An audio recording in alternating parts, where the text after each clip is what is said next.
Mysterious blobs in Earth's mantle are not what we thought. Then what they are, let's find out in this video. Before moving forward, please subscribe to my YouTube channel for more informative videos, and don't forget to share with your friends and family and loved ones. Lava that erupts from hotspots around the world seem to come from a similar ancestral magma, new research finds.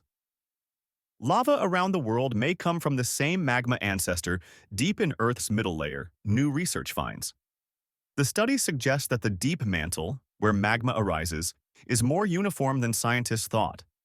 Instead of being a stew-like mix of rock compositions, the mantle might be more like a blended smoothie, well mixed and similar throughout.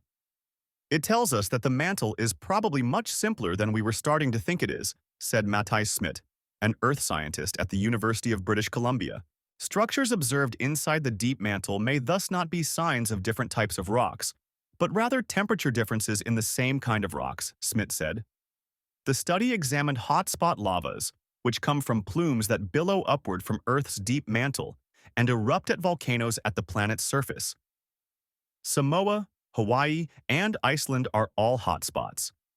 The lavas that erupt at hotspots around the globe vary in their trace elements, which scientists have traditionally interpreted to mean that the mantle has lots of distinct reservoirs of different rock which don't mix, or mix slowly, said Paul Tackley, a geophysicist at ETH Zurich who was not involved in the study.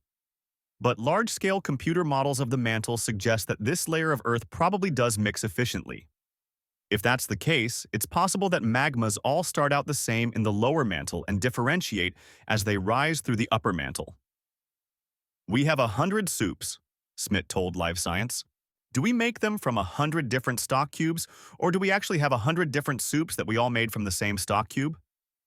There's no way to peer into the lower mantle directly, but hotspot lavas do have chemical signatures that give hints of their history. Smit and his colleagues looked at lava concentrations of 3 elements: nickel, niobium, and chromium. These elements behave differently as the melts rise and change on their way to the surface.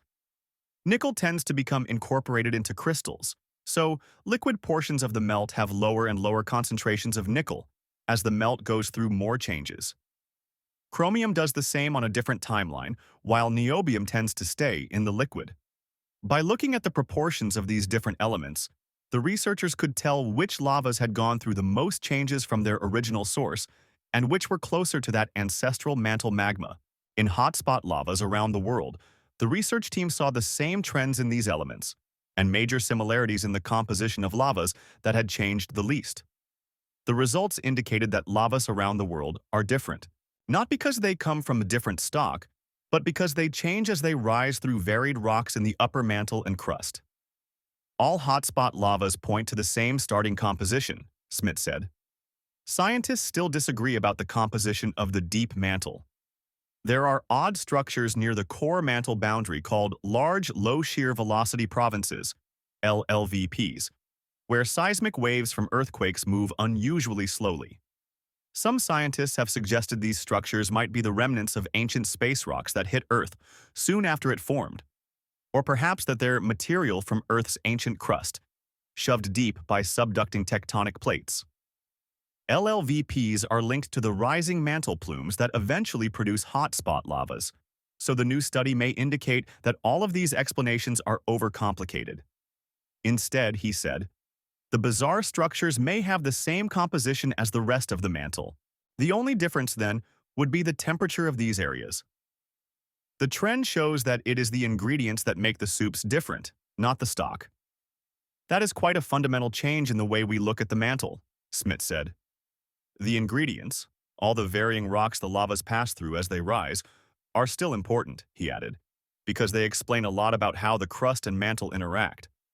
But now there is no need for complicated explanations about how some parts of the mantle have stayed preserved in place over billions of years.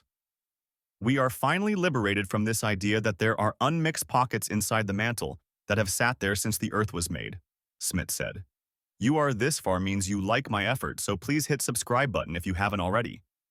I am searching new content for you. Meanwhile, you can check out multiple interesting videos on the channel.